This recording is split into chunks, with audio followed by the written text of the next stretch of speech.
Corporation पूरी तरह इस मामले में नाकाम हो चुकी है। और ये बात हम लोग कहते हैं तो लोग कहते हैं कि ये सियासत कर रहे हैं।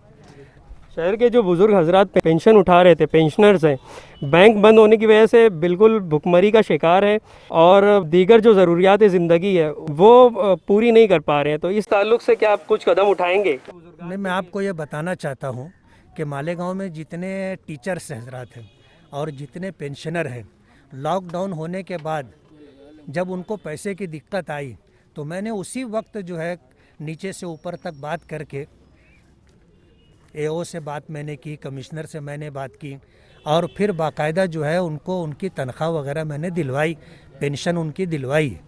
अभी भी बहुत से सारे लोग सवाल कर रहे हैं कि उनकी पेंशन मिल नहीं रही हैं, बैंक के दौरे कर रहे हैं लेकिन बैंक्स बंद है, तो क्या रेगुलर बेसिस पर वो पेंशन नहीं उठा सकते हर महीना?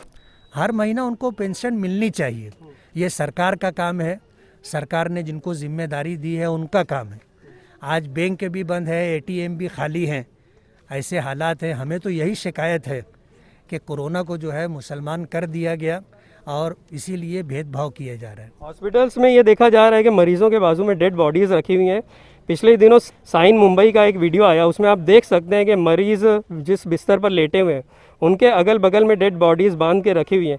तो क्या इससे साइकोलॉजिकली वो मुतासिर नहीं होंगे और आधा तो इसी से मर जाएंगे? और सिविल हॉस्पिटल में भी इस तरह की बातें सुनने में आई थी कि कुछ लोगों का जिनका इंतकाल हुआ उनके घर वालों ने कहा कि उनके अगल बगल में मुर्दा बॉडीज़ रखी हुई थी। तो इस ताल्लुक से क्या कहेंगे और क्या इक़दाम उठाएंगे? नहीं, ये तो बात यही है कि जब इलाज और मुआवजे के लिए डॉक्टर्स और स्टाफ मौजूद नहीं है तो किसी के इंतकाल के बाद क्या हालात होंगे आप खुद ही समझ रहे हैं।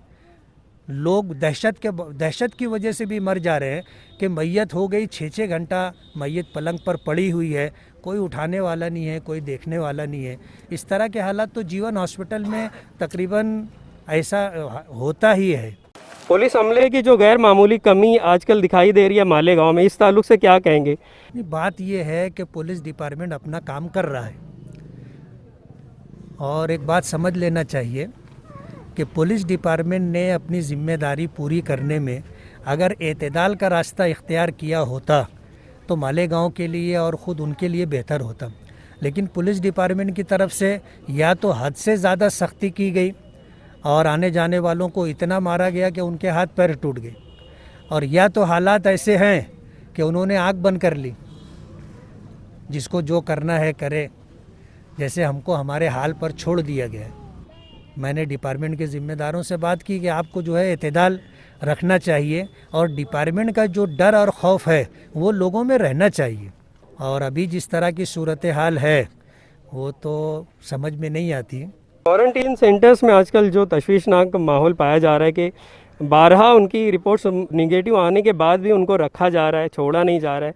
तो इस ताल्लुक से ट्रांसपेरेंसी कब होगी और कब मामला शफाफियत के साथ चलेगा, इस सिलसिले में क्या कार्रवाई कर रहे हैं? इस सिलसिले में मैंने कमिश्नर से बात की थी। कमिश्नर से बात करने के बाद एक रिटायर ऑफिसर इखलाक अहमद फजलुर रहमान को, जो इंतज़ामी मामलात में अच्छी सलाहियत रखते हैं, मैंने कहा कि उनको आप नॉमिनेट करो और उनको लेटर दे करके उनको जिम्मेदारी दो ताकि क्वारंटाइन में आने जाने वालों का पूरा डेटा रहे और 14 दिन के बाद उनकी निगेटिव रिपोर्ट आ गई है तो उनको रवाना कर दिया जाए। पिछले 3-4 दिनों में कई 100 लोगों को मैंने डिस्चार्ज करवाया है। जिन लोगों की निगेटिव रिपोर्ट्स आ रही हैं उनकी रिपोर्ट छुपा दी जा रही है, ऐसा भी कहा जा रहा है, या गुम कर दी जा रही है या लापरवाही से कहीं रख दी जा रही हैं। तो इस सिलसिले में कुछ कदम उठाया आपने? इसीलिए एक आदमी को जिम्मेदार बनाया गया। कहते 2 मुल्ला में मुर्गी हराम हो जाती है, तो ये हुआ कि एक ही आदमी को जिम्मेदारी दी जाए ताकि कम से कम उससे सवाल जवाब तो किया जा सके। क्वारंटीन से निकले हुए एक निगेटिव फर्द की ज़बानी ये बात भी सामने आई कि आपस में जितने भी हॉस्पिटल्स कोविड-19 के लिए खिदमात दे रहे हैं उनका तालमेल नहीं है। एम्बुलेंस जब जाती है तो ड्राइवर भी परेशान होता है, पेशेंट भी परेशान होता है। सामने जो सेंटर वाले हैं वो बोलते हैं हमें नहीं पता कि इनको यहाँ किस तरह रखना है, वहाँ से आप बात करवाइए। वहाँ वो लोग बोलते हैं कि नहीं हम यहाँ रखने वाले नहीं हैं। तो इस तरह की बातें आ रही हैं कि जहाँ ले जाया जा रहा है वो लोग लेने के लिए राज़ी नहीं है। तो इस सिलसिले में कुछ किया आपने? ये मिसमैनेजमेंट है, इनके दरमियान कोऑर्डिनेशन नहीं है। यही वजह है कि ये सारी बदनज़मी है। मैंने कलेक्टर साहब से कई मरतबा इसी मुद्दे पर बात की और मेरी यही शिकायत थी कि आज जो है यहाँ पर कोऑर्डिनेशन नहीं होने की वजह से बद इंतज़ामी है। किसी को भी फ़ोन करो तो वो कहता है कि आप उनको फ़ोन करो, उनको फ़ोन करो तो वो कहते हैं उनको फ़ोन करो। तो आप ज़िम्मेदार तय करो कि किस मसले पर किस ऑफिसर से बात करनी है, लेकिन अभी तक ये मामला सुलझा नहीं।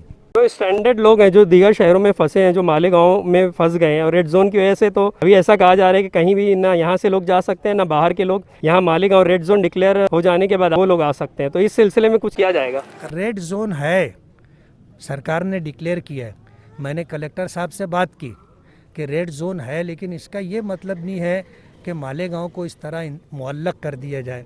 जो लोग दूसरे शहरों से रोटी रोज़ी के लिए यहाँ आए या दूसरी किसी गरज से आए और वो अटक गए हैं, आप उनका जो है मेडिकल चेकअप कर लो, उनकी फ़िटनेस वगैरह ले करके उनको रवाना करने का इंतज़ाम करो। और अगर रवाना नहीं कर सकते तो जितने ऐसे पावरलूम मज़दूर हैं और डेली वेजेस पर काम करने वाले लोग हैं, बिस्सी में रहते थे, खाते थे, अब बिस्सी वाले की भी कैपेसिटी ख़त्म हो चुकी है, तो सरकार उनके खाने का नज़्म करे, और अगर नज़्म नहीं कर सकती है तो उनको रवाना करने का परमिशन दे। बहुत बहुत शुक्रिया आपका। नाज़रीन, ये थे शहर के एमएलए जनाब मुफ्ती इस्माइल, जो कि हमारे कई अहम सवालात के जवाब दे रहे थे। और ये सवालात हमें मिले थे अपने सब्सक्राइबर्स की जानिब से, जो कि हमारे चैनल को सब्सक्राइब किए हुए हैं। तो अल्हम्दुलिल्लाह उनके जवाब हमने मुफ्ती इस्माइल साहब जो यहाँ के एमएलए हैं मालेगांव के, उनसे तलब किए।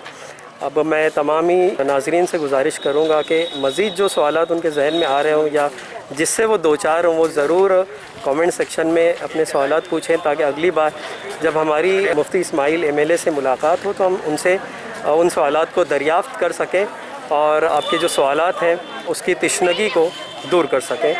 बहुत बहुत शुक्रिया।